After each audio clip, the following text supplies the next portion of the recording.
Welcome to Three Voices Unfiltered, where no topic is off limits and everything gets real. Join us, Ronisha, Theresa, Suzanne, as we dive into hot topics, share our wildest experiences, and bear our honest opinions and thoughts. Buckle up, because with us, it's always raw, always vibrant, and absolutely unfiltered.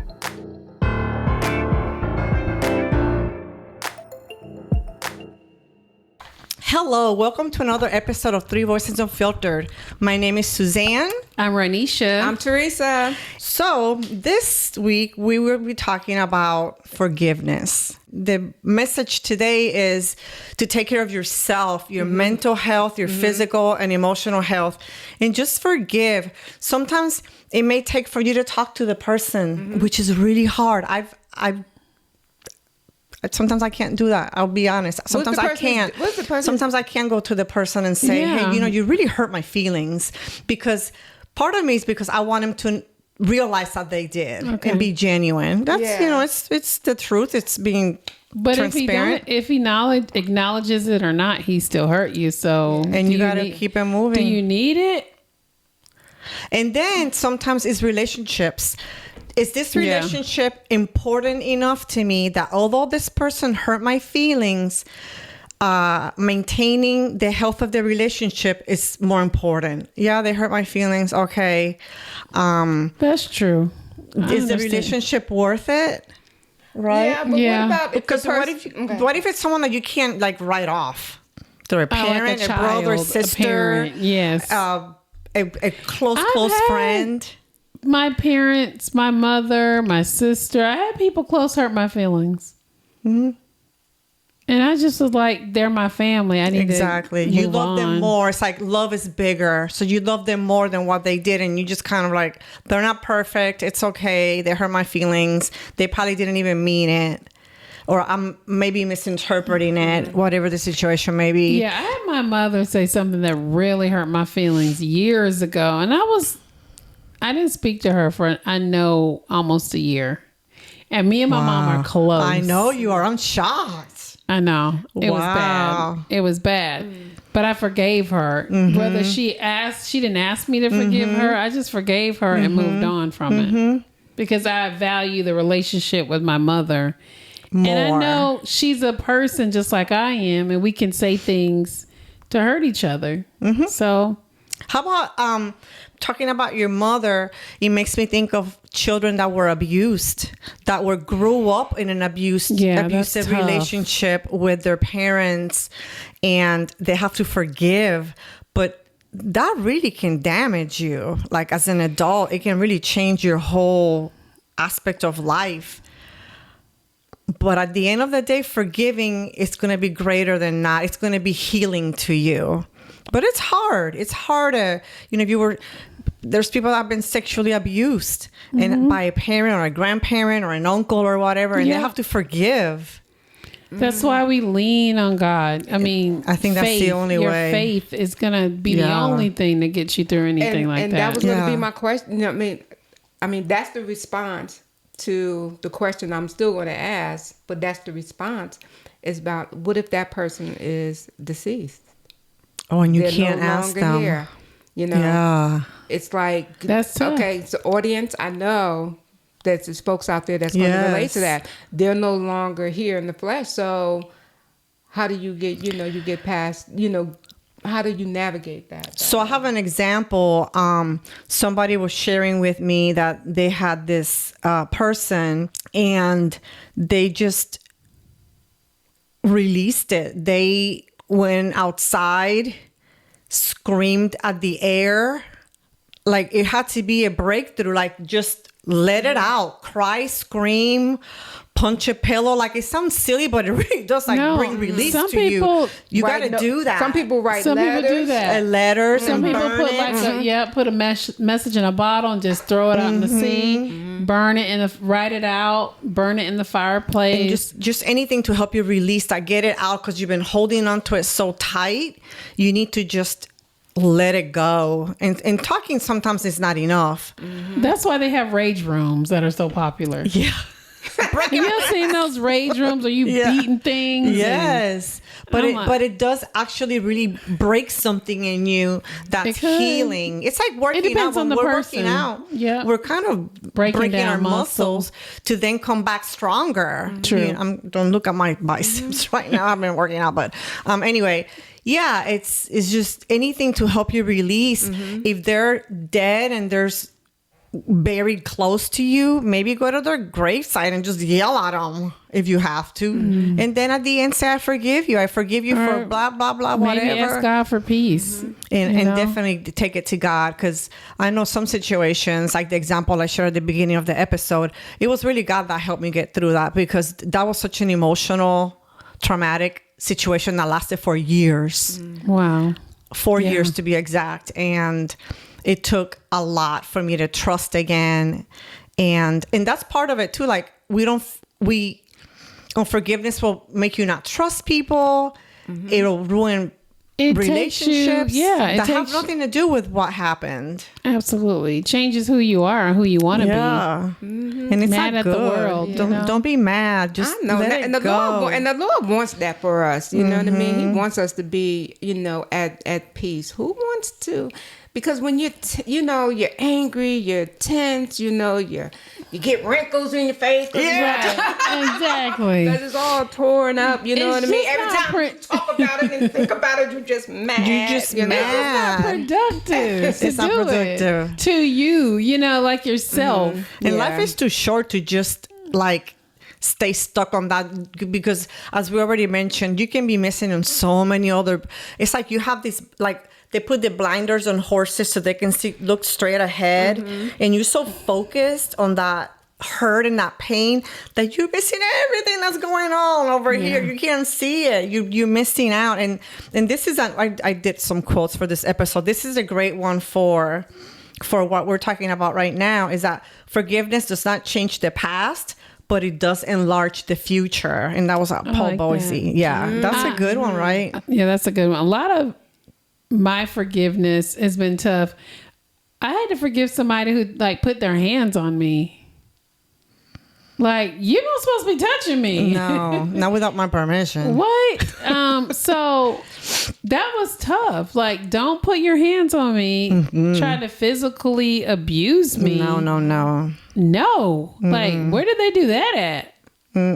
So, but I did. Okay. And I just asked God to change his heart. That's my prayer of forgiveness for people who act crazy, because I know God still loves that person, because he loves us all. I'm like, Lord, just change his heart so he can be better. I know you can change his heart. You can do anything. I like that because the Bible says pray for your enemies, right? Yeah. We pray for your enemies, and praying for your enemies, maybe they need that. Maybe, and sometimes, and I do overanalyze sometimes, but maybe they had trauma of their own, and they're just always a lot of unforgiveness themselves, and then they're putting stuff on you and they're not able to work out their issues, and they need prayer, and maybe through love they can be like, because I think most people know when they're being mean to you or they're being hurtful. They're not the example of the people that don't get it. I think it's smaller than the people that they know what they're doing. And maybe through love, you can be like, man, I was really mean to them and they still loved me. Whether they know or not, I know I got up out of there. Okay, I'm done. Deuces. And that's the good thing about forgiveness. You don't have to be around these people anymore. No, you don't. You could be forgiving them and walking out the door at the same time. Yeah. And people say, I forgive, but I don't forget. And you have to be careful with that. True. Because sometimes you really didn't forgive. That's true. If you keep talking about it and it keeps coming up, but I forgive them, but I won't forget. And with an attitude, you didn't forgive them. You need to reassess that statement. Because forgetting is, you don't think about it. It doesn't involve, you're not comparing. Doesn't come up in every conversation. You don't go on dates and talk about it. Yeah, like that guy. That guy was so crazy. And who knows if that's true, but that's his reality of what his perception. But I'm like, I don't want to date you. You're crazy. Talking about that woman like that. What if I I did something to you, what would you say about me? Or you didn't, and they perceive that you did something, and then there's bad mouthing you. Yeah, and it's amazing to me that when people talk about other people, they think it's a flex, and it's not. It's not a flex at all. Okay, because I'm looking at you and your character and how you're dealing with, how you either dealing with things or dealt with things. That's right. That's a good point. And then I look at it and I say, okay, like Ronisha said, what if I did something that was similar? You know what I mean? How are you going to treat me? Yes. How are you going to react? Yeah, what are you going to say about me? I know that was the dating red flag. Talking about another woman. You learned that real quick, huh, Ronisha? Yeah. And there's people that, we can talk about unforgiveness and forgiveness for hours, but there's just really, and give example after example, because some people will think you owe them an apology. You hurt my, and you, did I? That happened to me with a friend. Good point. That happened to me with a friend that wasn't talking to me. And I don't understand why she wasn't I had no idea why this person wasn't talking to me. And we were roommates. We were really good friends. And one day I finally got the nerve and I went up to her and I said, can we get together? I need to talk to you because I don't understand what's happening. Mm-hmm. And she said that I said something and it really hurt her feelings. And I'm like, this was when I was in my early 20s, silly as can be. And I didn't mean it. I was a joke. Mm-hmm. But it really bothered them enough that they stopped talking to me. And I apologized. They didn't do anything because I don't know if in the end the person forgave me because they never spoke to me again. To me, like if I apologize, I'm going to respect the boundaries that I said. You don't have to hang out with them anymore. And there might have been some, and you know what? And there might have been some truth to it that person is not dealing with. Yeah. That's what it could have been triggering. Like Theresa saying, something deep down that you said that triggered them from something else they haven't gotten over. And they did not talk to me. And to this day, this happened over 20 years ago. Wow. Actually, over 30 years ago. And to this day, it bothers me that she felt that way about it. And I prayed for them, actually. And I prayed that for a second chance. Really? Yeah. Wow. Yeah. I would like that because you didn't mean in your heart. No. You didn't mean how it was a she joke. Took it. You know, it may have been a bad joke, but it was a joke. And I joke a lot, so I know And I tell people like when I meet them and they don't know, I might say like I joke, but now I know that some of my jokes aren't funny. So I stop. And it takes a lot for me to get jokey like that with new person because they may not get it. I'm joking. It's a joke. Yeah, some people don't get it. You can't come to my parents. You can't come around us. We joke a lot. I'm a joker. I'm the jokester. I call my sister a pig every day. So, and sometimes people get offended. And you just didn't mean to offend you. I'm joking. So maybe it wasn't meant for you to be friends with her. Maybe it wasn't meant for me. Yeah. Maybe. Yeah. And that's okay. I don't have any grudges. I'm fine. It's just, but we'll leave it at that. But you make a good point because what if you have to, somebody's asking you to apologize to them for something you've done? How does that look for you, Theresa? Well, my thing is that, once we talk about it and I hear what it is that I supposedly did or said, all right, then I'm going to, and if I did not mean it, because a lot of times that's what happens, like, with you. I did not mean it. Then the only thing I can do, all right, is at that point just try to convince you, no, that's not what I meant, Okay. Or if I did mean it, right. If I did mean it, I'm sorry it didn't come out. Apologize, and then it's all according to what it is, maybe try to do an explanation, of, whatever. And then I feel like I would have done my part.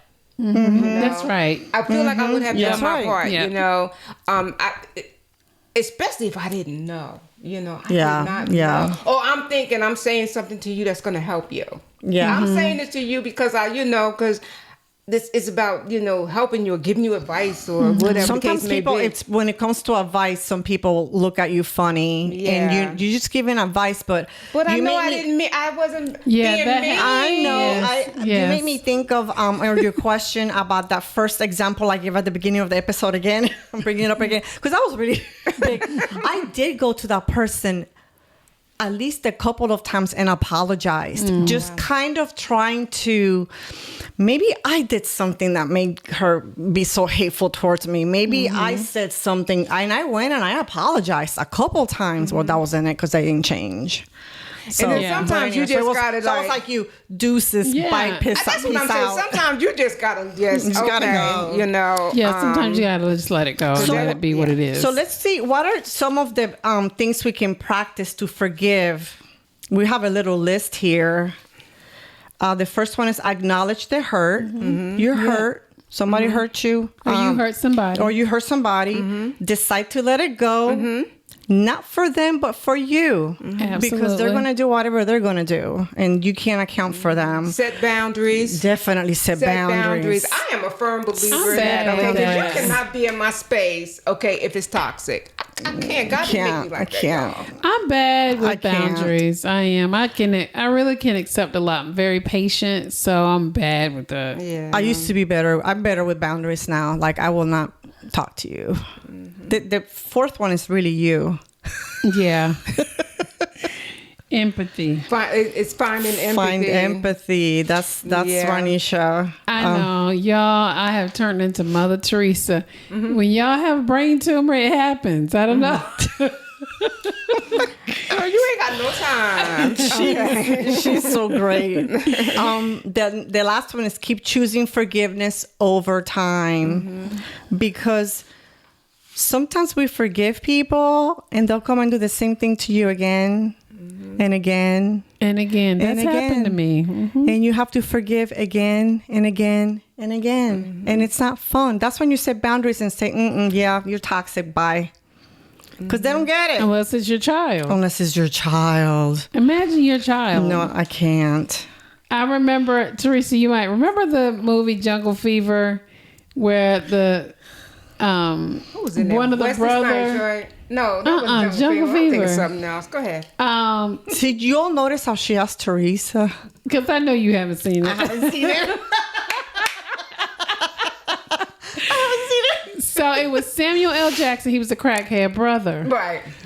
And and the parents loved him so much, but he would steal. Like, he was a crackhead. So he was always doing stuff. Yeah. But he was loving, though. No, he was.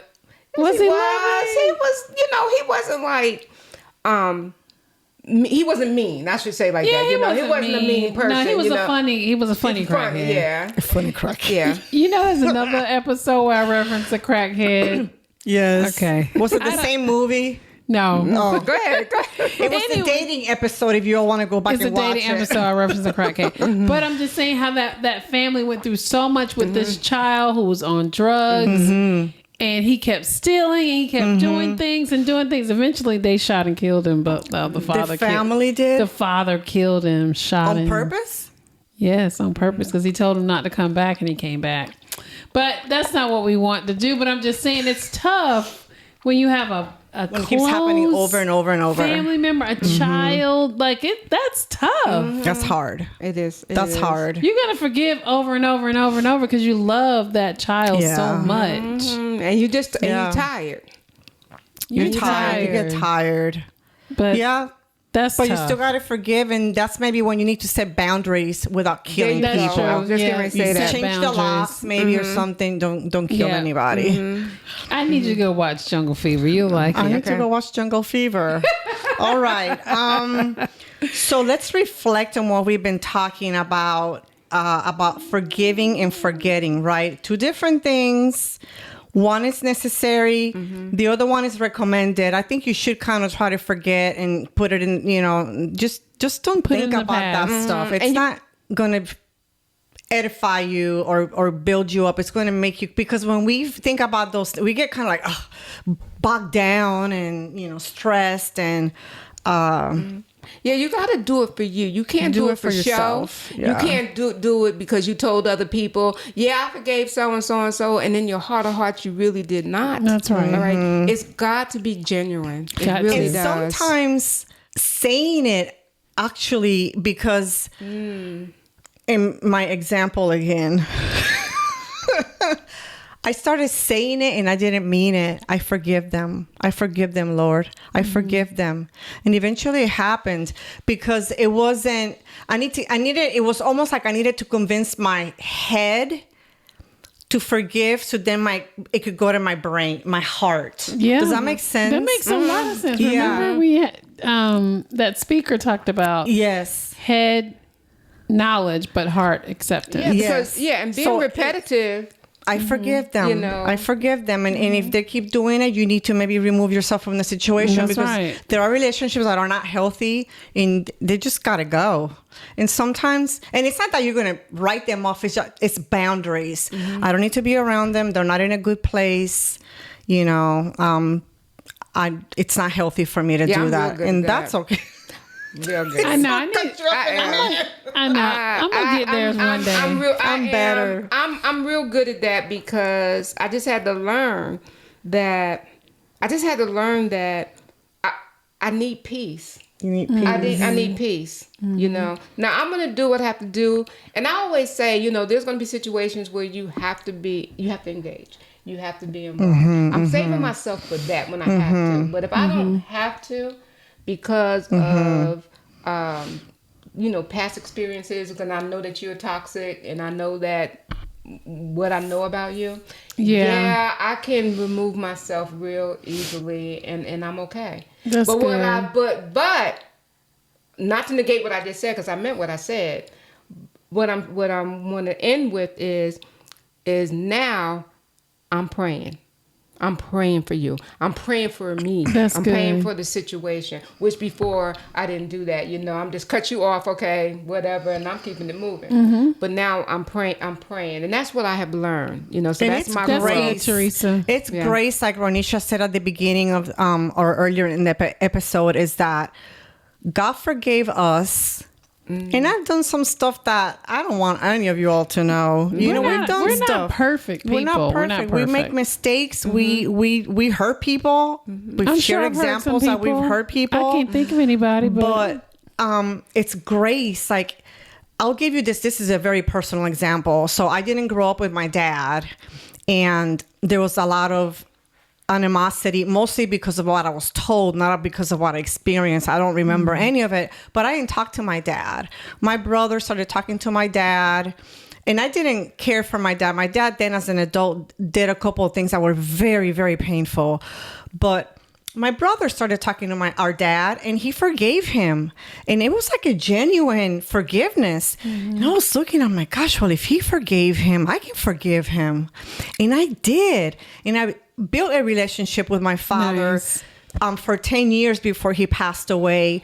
But that was so liberating, because can you imagine, had I not done that, I would have that bad history and memories all of my life. Oh, your life. But I was able to restore and have 10 years of good memories. That's good. And him telling me that he loved me and that I was, but he used to say the best thing that he ever did. Aww. I never would have heard that. Yeah. So there is gratification. There is goodness out of forgiveness. Yeah, goodness. Yeah, out of forgiveness. I agree with that. Some good can come from it. Some good can come from it. You restored a relationship that you thought was probably dead. Yeah, I thought he was this terrible, awful. And you know what? I forgave him, and it was awesome. Like, I will, and that is such a blessing, because a lot of people just don't get that opportunity. I think that if my father would have lived longer, he died at age 59. How old was I? I was 32 at the time, and I saw in the last few years of his life that he was a calmer person. You know what I mean? He wasn't that same person, when I grew up with, that had anger issues and whatever else he was dealing with. And there was a reason behind all of that. Maybe one day I'll share that. But I felt like if he would have lived longer, he was, like I said, 59 when he died, we would have gotten to that place. Been able to restore. Okay? We would have, So my anger, and then I learned some things after he passed away. I did a lot of research and everything like that. It has to do with genealogy, which I mentioned a couple of times in our podcast, that I learned. And that just gave me more empathy, towards his situation and what happened and the why. Because sometimes people have baggage, like we said. It's the why. Because a lot of times people do things. And we've all done it because we don't know any better. We don't know. That's all we know. That's right. That's how we grew We don't up. know what they went through and things like that. We don't know what they went through. And it's hard for people to put themselves in other people's shoes. It is. And I understand It that, is. So, yeah. But anyway. Well, this was good. a really great episode. And if you feel comfortable, we would love for you to share maybe an experience where you had to forgive someone. And how was that process? What did you do? Did you, sometimes we need to go to counseling in order to break that up and explore it and kind of like get somebody to guide you through it. And I'm going to leave you with this final quote before we go. It's by Mark Twain. And it says, "Forgiveness is the fragrance that the violet sheds on the heel that crushed it." Wow. Oh. So you have to let that fragrance in you come out. And if everybody else doesn't want to do that, that's fine. That's on them. Choose peace. Just do you and choose peace. Choose peace. Choose peace. All right. All right. Until next time, guys. Thank you for watching. Bye. Do us a big favor and hit that like button, share this episode, and subscribe.